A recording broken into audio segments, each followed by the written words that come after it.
Olá, galera, tudo bem com vocês? Vim aqui fazer um vídeo para vocês agora. Algumas coisas que eu queria falar, né? Já faz um tempo, né? Que é a questão lá da exumação, que teve gente aí que me perguntou o que que foi resolvido, né? E eu não tava nem tendo tempo para fazer um vídeo legal para vocês, para ser sincero. Porque aqui em casa, igual eu falei para vocês, é muita movimentação. É menino que chora, é galinha que grita, é vaca que urra. É assim, é muito agitado, né? Então, assim, eu tirei esse tempinho agora, já que saiu todo mundo, né? Tô até, ó, do jeito que eu acordei, tô, não liga não, tá? Todos vocês aí sabem, né, que eu fui para São Paulo para fazer a exumação lá do corpo da minha falecida irmã, a caçula. E, assim, não foi uma coisa muito fácil quando eu cheguei, minha gente do céu, quando eu cheguei lá. Porque, assim, tem 12 anos que eu tô aqui. Então, quando eu cheguei lá, eu me senti que nem um índio, sabe, assim, no meio... Eu me senti igual um índio na cidade grande. Me deu um pavor, vocês não têm noção, me deu um pavor horrível. Deu vontade de voltar para trás na mesma hora. Quando eu vi aqueles faróis dos carros, sabe? Aquele monte de carro, e era à noite, tudo diferente, né, daquilo que tava quando eu saí daí, saí de São Paulo. Falar aquelas passarelas que estão fazendo agora, nossa, aqueles negócios lá para passar aquele ônibus, trem, sei lá, suspense, que eu sei, esqueci o nome.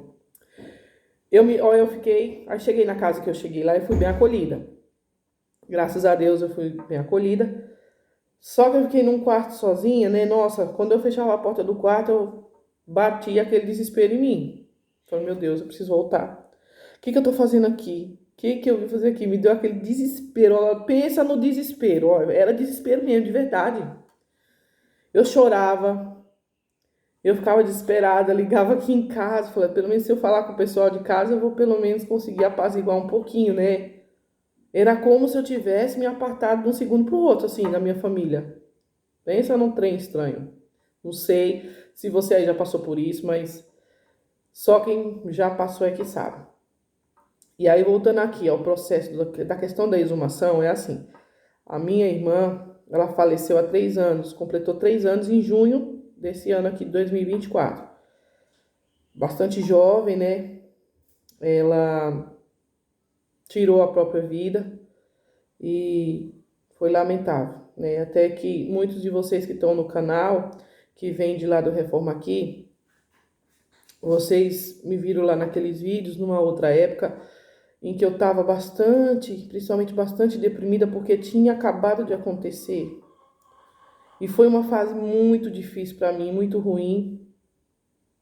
Eu não conseguia assimilar, sabe, entender porque foi tudo muito rápido e a distância, né? Porque quando você tem lá o seu parente que falece, que você tem a condição pelo menos de entender, de fazer o sepultamento, viver o luto, né? Tudo se resolve internamente para nós, tudo se resolve um pouco mais fácil.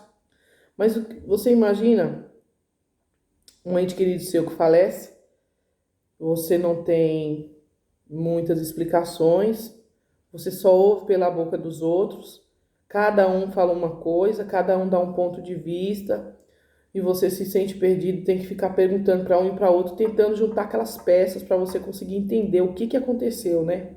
Era assim que eu ficava. Eu não dormia, eu chorava muito, eu fiquei muito deprimida. Foi uma fase muito difícil para mim. Eu tava assim, eu tinha acabado de ter o meu caçulinha, né? O Ítalo, que agora ele tá com 4 anos, tava com 2 meses quando ela faleceu. Ela nem o conheceu. Então, foi uma fase muito difícil para mim, porque primeiro eu já estava vulnerável, né? Quando a gente tem bebê, a gente tá ali com os hormônios ali tudo bem, né? Desconectado, excesso de um hormônio, falta de outro, aquele negócio, tudo é novo. E você já tá meio desestabilizada. E quando a notícia chegou que ela faleceu, eu entrei num choque. Eu sofri muito. Ela era a caçula, Eu também já perdi a mais velha, né, que há muitos anos atrás faleceu também muito jovem, aos 21 anos, que também era muito apegada comigo. Então, assim, eu já tenho muitas perdas na minha vida. As minhas irmãs, que eram minhas companheiras, Deus permitiu que elas fossem embora, né? E era muito difícil porque eu sou aquela pessoa que eu sou muito apegada, né, às pessoas que eu gosto, assim, tipo, eu não tenho muitas amizades, não tenho muitos amigos, assim, não tenho muitos parentes que são próximos a mim. Então, assim, as poucos que eu tenho, as poucas pessoas, né, que eu sinto que são de fato sinceras comigo e que realmente se importam comigo, eu costumo dar muito valor e me apegar muito nelas, né? Fazer o possível por elas, tentar sempre estar ajudando. E nesse caso eu não pude ajudar a minha própria irmã, não pude ajudar ela. Isso dói muito na gente, isso. Dói muito em mim, porque a gente fica se perguntando o que eu poderia ter feito de diferente, o que eu poderia ter falado que talvez tivesse mudado a situação dela, né? A questão que ela vinha passando. Eu acho muito importante falar sobre isso. Hoje eu consigo até falar, né? Eu não conseguia, mas hoje eu até consigo falar, porque assim, quantos de nós temos aí um irmão, um pai, uma mãe, um filho, um sobrinho, ou o que quer que seja, dentro da nossa casa, perto da gente, às vezes com problemas, assim, psicológicos, e a gente não é capaz de identificar, né? Ela não vivia comigo,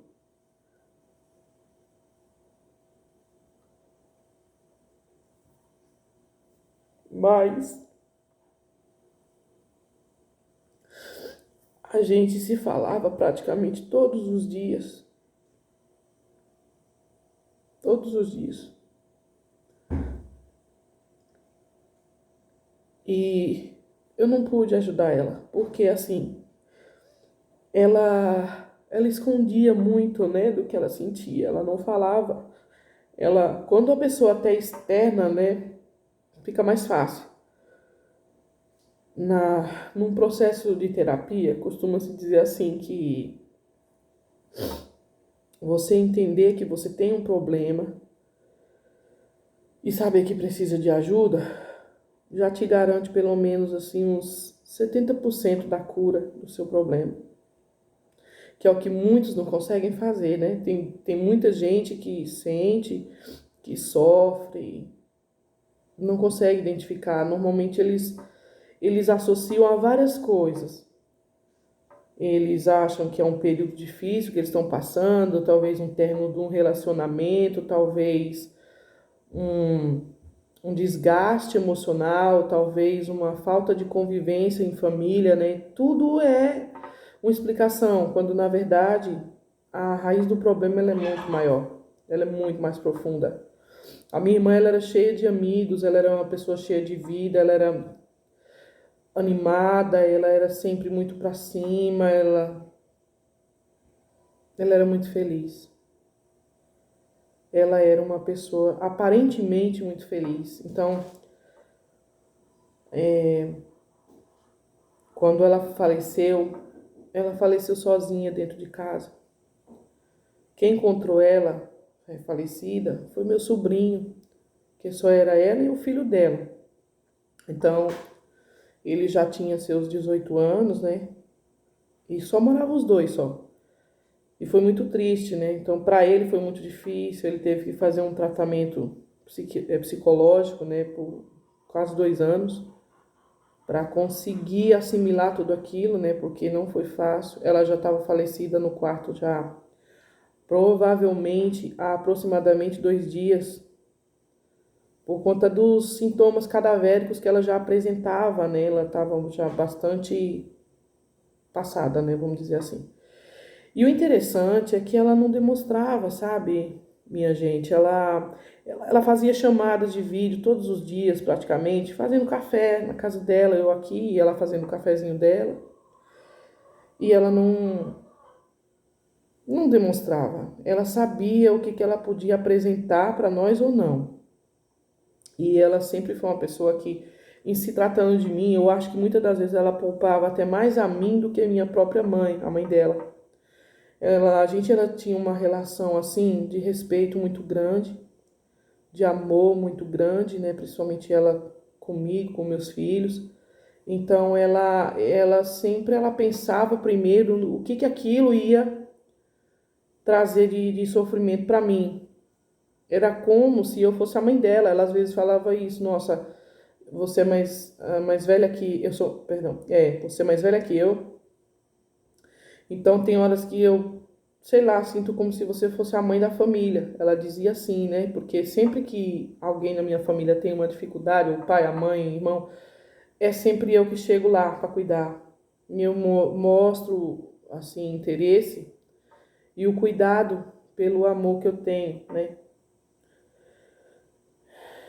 E eu não pude ajudar ela. Então, aqui fica aí até um alerta para quem tem, assim, dentro de casa um filho, uma esposa, um esposo, qualquer pessoa que você perceba o mínimo de sinal de que aquela pessoa ela não está bem.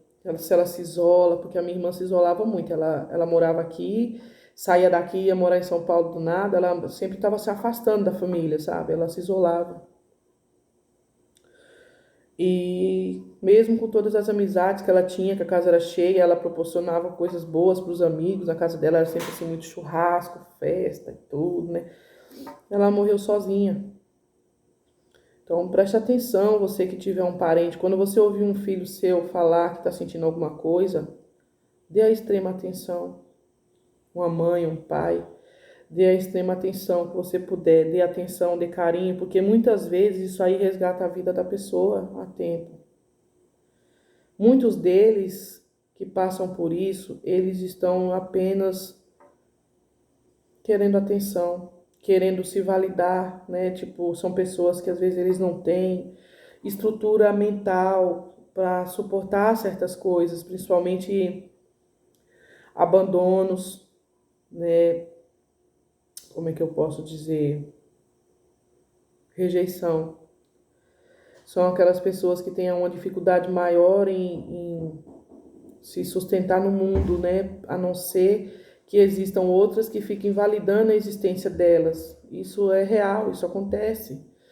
Quando aquela pessoa ela se vê sem ninguém, sem o ambiente que ela própria ela cria para ela, que ela esperou para ela se perde, né? Ela se perde. Então tem que dar muita atenção a isso. Se você tem um parente, alguém dentro da sua casa que precisa de atenção, que você vê que a pessoa se isola, que a pessoa, vez ou outra, tem aquelas crises de choro, depressivo, fica sem comer, ela dá umas ausências, sabe, de vida. Elas começam a apresentar certas ausências, né? Elas de vez em quando somem do telefone, elas tiram a foto do WhatsApp, elas ficam esperando que os outros procurem ela. Porque na mente dessas pessoas, elas não são amadas, elas precisam de ter quem ame elas. Então, é muito importante, por isso que é muito importante sempre falar se você ama, se você gosta do seu filho, seu marido, sua esposa, sua mãe, seu pai, quem quer que seja. Sempre fale, porque sempre é bom externar esses tipos de sentimentos, é muito importante porque aquilo é como um remédio para certas pessoas, né? E a gente nunca sabe para quem vai servir. Então, resumindo, eu fui fazer a exumação, passei 1 mês e 15 dias aproximadamente aí em São Paulo. E quando cheguei lá, não tinha como, não, foram 3 anos, mas quando descobriu lá, ainda não tinha se decomposto, porque estava dentro do saco do IML. Dentro do saco, a tampa do caixão estava praticamente inteira, ainda intacta, teve que, né, quebrou, para se certificar de que realmente não tinha sido consumido nada, né? E foi triste, para mim foi triste, Para mim foi um choque assim ruim, porque eu até então eu não tinha ainda essa imagem na minha mente, né, dela realmente. É como se eu não tivesse ainda caído a ficha que ela tinha falecido, entende? Então, tipo, eu meio que passei por um outro enterro, enterrei de vez, vamos dizer assim, que agora eu sepultei ela, vamos dizer assim, né, psicologicamente falando. E não estava pronto, então provavelmente só daqui 3 anos tem que voltar de novo, porque eles fecham tudo de novo. E o coveiro falou que daqui 3 anos eles abrem de novo para olhar, se tiver, né, bom, a família tem que tirar. Se não tiver, eles tiram e colocam lá naquele ossário lá que é comunitário, né, que joga lá junto com os outros. E a nossa intenção é colocar os restos mortais dela no túmulo de família, que já tem lá no próprio cemitério onde ela está sepultada, né? Então, provavelmente daqui 3 anos, ou eu tenho que ir novamente, ou se até lá meu sobrinho já tiver as condições, ele mesmo faz, né? Eu não sei como vai ser não, mas uma hora isso termina. Então, eu quero deixar aqui o alerta, assim, para vocês, que tem alguém em casa aí que vê que tem algum sintoma diferente, procura ajuda enquanto é tempo. Abraça essa pessoa, acolha, dê acolhimento, né? Nunca pense que é frescura, que é para chamar atenção, porque é nesses casos em que acontece o pior. E depois você fica se perguntando, né? O que eu podia ter feito? Se eu tivesse feito tal coisa, teria mudado, teria melhorado, teria sido diferente, né? Tipo, você ficar aquela cobrança com você próprio. Eu não tinha muito o que fazer, porque na distância que eu estava, eu não tinha acesso, né, à vida dela. A minha vida aqui é muito presa no sítio, eu com essas crianças aqui, todo mundo aí conhece minha história, sabe como é. Então, o que eu podia fazer por ela sempre era assim, pelo telefone, uma chamada, sempre demonstrar amor, atenção, né, e falava para ela, vem ficar comigo, vem morar comigo, vem ficar aqui. E ela falava que vinha, mas não deu tempo. Então, infelizmente, é isso aí, né, eu devia fazer esse vídeo aqui para vocês. E vim fazer essa prestação de contas agora, né? Deu tempo agora. Demorei, mas fiz, tá? Um abraço, fiquem todos com Deus.